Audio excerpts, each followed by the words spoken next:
Hello, hello, hello. You're tuning into another episode of The Wunderkind Show. Today's other topic, I am so greatly, presumably sick and tired of this Lamar is not a good passer narrative. Big Ben was on a platform. I don't know who he was speaking to, but he was on a platform. He was talking about the Ravens. And he was speaking on how the Ravens, the OBJ and the Lamar team will be something interesting. But, teams don't really fear Lamar picking them apart from the pocket. They fear him for his legs. And that's why they bring safeties down to stop, his running and stuff like that. So, it'll make it easier on the outside. You know why this sickens me? You know why? Because I don't care if a lot of y'all come out and say, oh, well, he didn't say it all mean.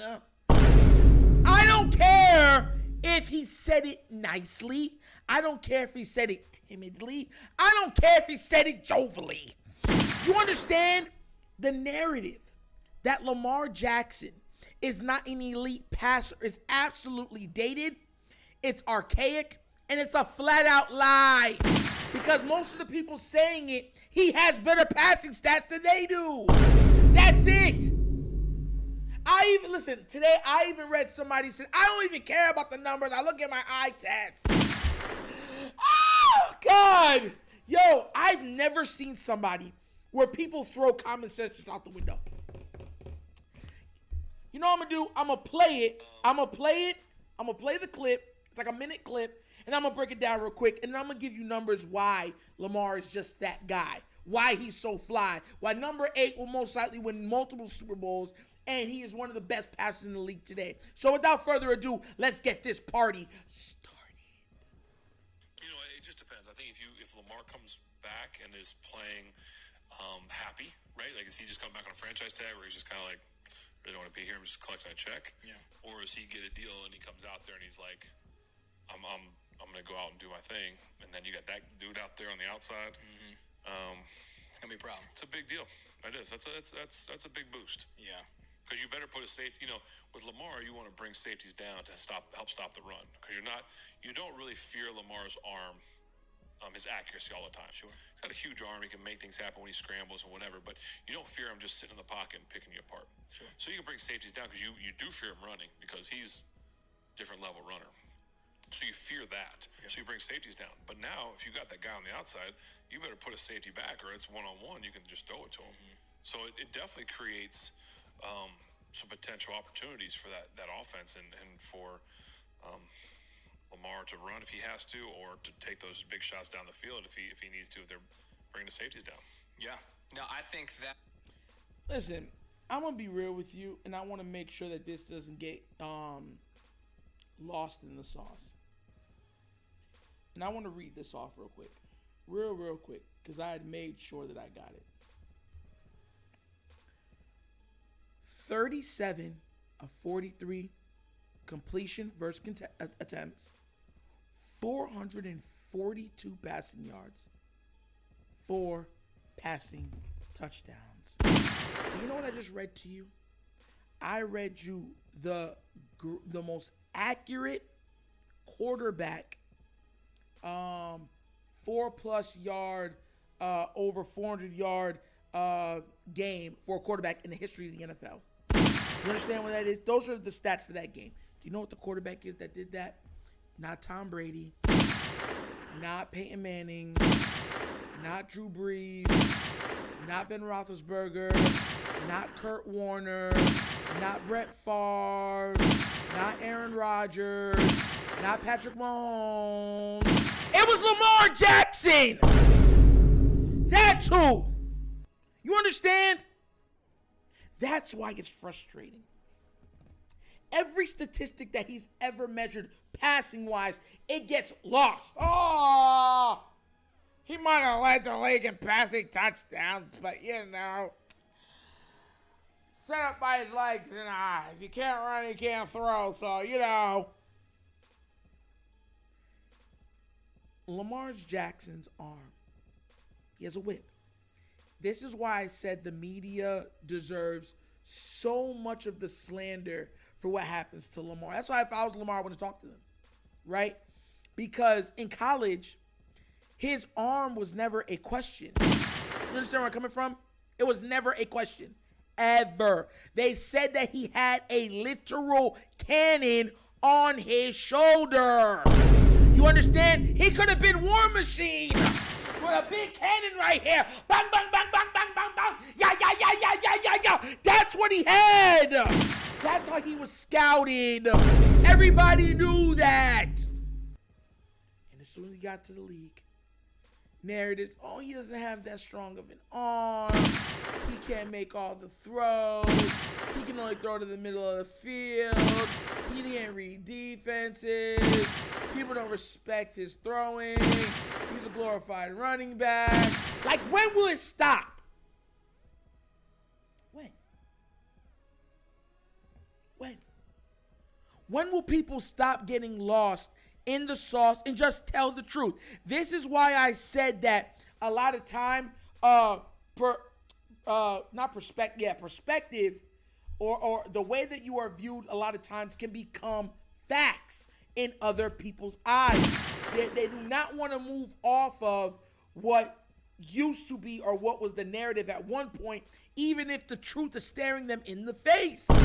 And that's the problem. This is why I said that the media has been so villainous in what they've done to a Lamar Jackson. Everything he does is bad. Think about that. The way he throws, the way he runs. You had Mike Florio talk about he's running his head into, crashing his head into defenders all the time and stuff like that.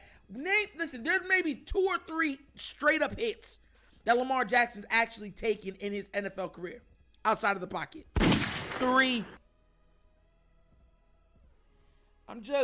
It's just sickening, man. Like, don't y'all get tired of lying on this man's name? Matter of fact, why do y'all keep talking about him? And check this out. So, because I know people are going to say something like, oh, well, Big Ben is a passer. And it's funny because he was never known for staying in your pocket and picking you apart. He was known for improvisational skills. That's what he was known for. Never getting the first person to get you down, breaking the first tackle, and making a throw. But I'm going to go on and show you what's up. So, when we talk about straight up numbers, right, Lamar Jackson's pocket passer rating 2018 through 2022 was 97.9 compared to Ben Roethlisberger's pocket passer rating of 2009 to 2021, 94.2. Yeah.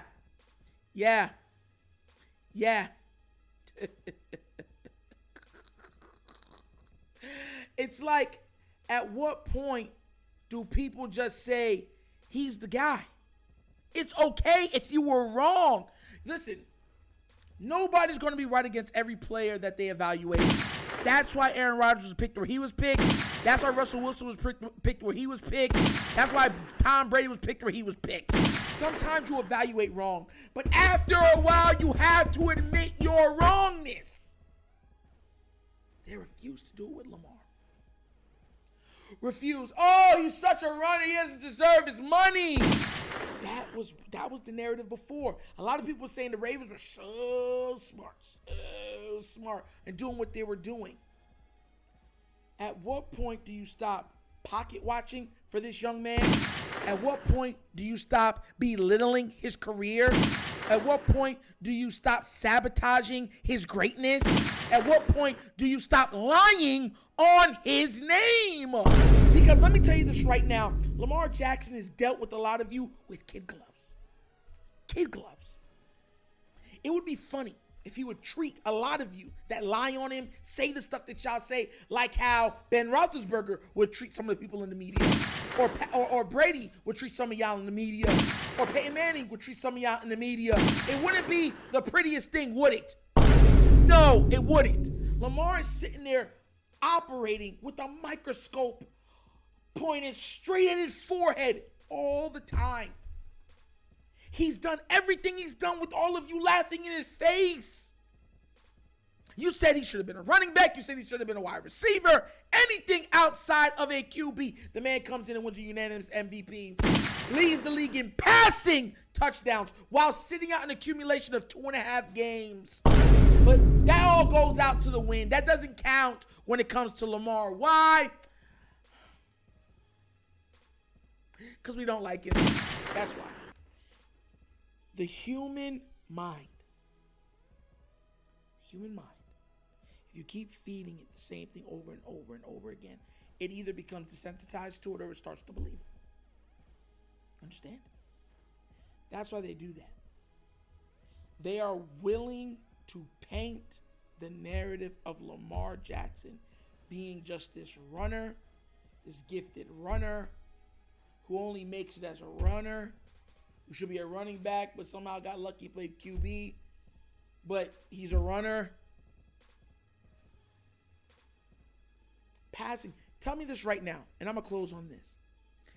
For as good and as marvelous as the game that Lamar Jackson played against the Colts was, out of all the games that have been played by QBs, that game is the most least brought up game in the history of great performances of QBs in the NFL.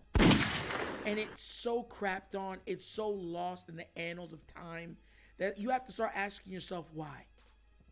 Do you hear any of the media people bringing it up? No. They don't bring up that game. They go, it's a one-off. Well, what about what he did to the Rams? But that was 2019. Everything always is an excuse to why they believe what they believe, why they say what they say, and why they belittle the career of a Lamar Jackson. And at some point, I really wish while y'all are asking or online or on one of your shows talking, and you're saying it so proudly with your chest out, Lamar Jackson is a running back, Lamar B. They don't fear his arm, they fear his leg. Somebody runs on set, looks you dead square in the face, holds their arm all the way back, and slaps you dead square in your face. Maybe they would be able to slap sense into you. Because a lot of times, that what needs to happen. It needs to happen. That's why I compare Giannis Antetokounmpo a lot of times to Lamar, because look what Giannis has achieved, and they belittle him at every sector, every chance that they get. The points, the rebounds, the assists, everything, the shooting, they'll just keep belittling him. He wins a championship. Oh, yeah, it was lucky. It was lucky. If Kevin Durant's feet wasn't so long, it wasn't. It's not fair. It's not fair. Like it's easy winning a title. Like it's easy winning an MVP. Like it's easy leading the league in passing touchdowns. But it's okay. It's okay. You guys are hypocrites. You're liars. And I'm tired of you.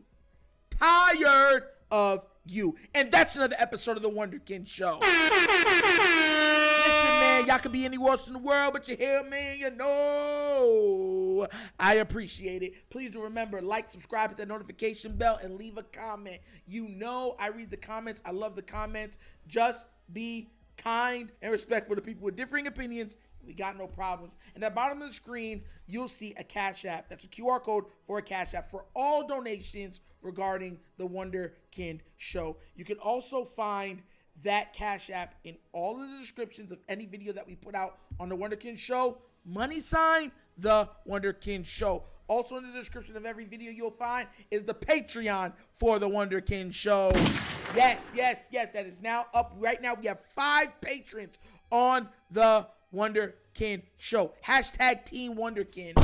So if you want to be a part of that, go in there, buy. It's a monthly subscription. It's worth it. You get questions from subscribers. You get access to the Discord. We're going to be going crazy. There's going to be a lot of stuff that's going to be available for people. Giveaways, all those things. So go out there, check it out, and sign up. But once again, this is the Wunderkind Show. This is your host, Nitro, signing off. And as always, you guys knows my slogan. Peace. And I am out of here. Yerp!